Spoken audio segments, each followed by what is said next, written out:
The other week I had an opportunity to pick up a Westone XA-1220. This is the little sister to my favorite guitar, which is a Westone XA-1420. These guitars were both made in January of 1987 in the Matsumoku guitar factory in Japan. Have the same necks, have the same bodies, different finish on them. The main difference is there are two different pickups in these guitars. My main guitar, which is the 1420, has a set of Seymour Duncans in them that I put in there. And back in the day, I used to replace my pickups as soon as I got guitars. The one that I just got has the original Magnaflux 4 pickups in them. The difference between the Seymour Duncans and the Magnaflux 4, the Magnaflux 4s are unbalanced pickups. A normal humbucker has two coils that are wired identically, and these coils will cancel out any hum coming into the guitar. An unbalanced pickup has less windings on one coil than the other, so while it still cancels out almost all of the hum, there are differences between the coils. The Magnaflux pickups were kind of an accident. Tom Presley did an interview once where he explained what happened. He had a Seymour Duncan on his workbench and he unwound about 200 coils off of it before leaving the project. Came back later, used that unwound coil and married it up with a fully wound coil and found that it acted very differently on the guitar. After looking at it, they realized there are differences. It affects the hysteresis.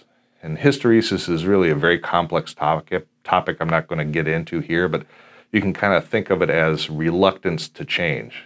We all like to think of a pickup as responding instantaneously, as if the string moves slightly, the signal output will instantly happen. But there's a lot more physics at work than that when it really involves the coils, the magnets, the type of string, the metals being used. So the signal coming out of the pickup coil requires a certain amount of physical change before a current's generated. So when you have differently wound coils, these respond differently. The end result is that the Magnaflux, to me, feels like it has more teeth.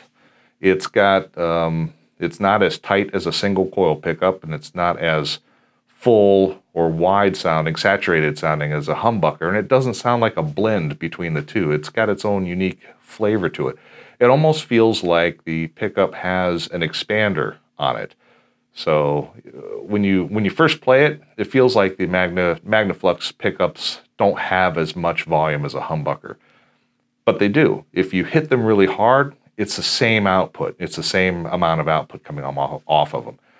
But as that note decays, or if you play it softer, there's less output off of the Magnaflux than a standard humbucker. So you can play softer, get a clean tone, play hard, and it bites into the heavy tone. For this example, I'm using a Line 6 Helix with just a Marshall Plexi amp, just kind of set so it breaks up heavy when you hit it hard, so you can kind of hear the distortion profile. On the left-hand side, we have the Magnaflux. On the right-hand side, we have the Seymour Duncans, and we're playing the same thing on both sides. So if you want to isolate a track to really kind of listen to the differences, you can hear the differences between the pickup. So let's give it a listen.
So observations after making this video.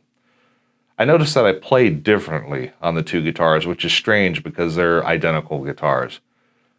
The Magnaflux pickup has a different attack profile, so it makes me play it slightly differently. Much like you play an acoustic guitar differently than you'd play an electric guitar, even if you're trying to play the same parts, because an acoustic guitar doesn't sustain as long as electric guitar. As a rhythm player, I think the Magnaflux pickups are awesome because they add this subtle articulation to what you're doing that makes those rhythm parts stand out. Now, as a lead player, I don't know if it would be that good of a pickup, particularly in your typical rock type genre where you want to hit a note and sustain it. That rapid fall off on the Magnaflux might not work for you. It depends on your type of music, I suppose. Anyway, I hope this helps people that are curious what the difference in sounds are of the Magnaflux pickup.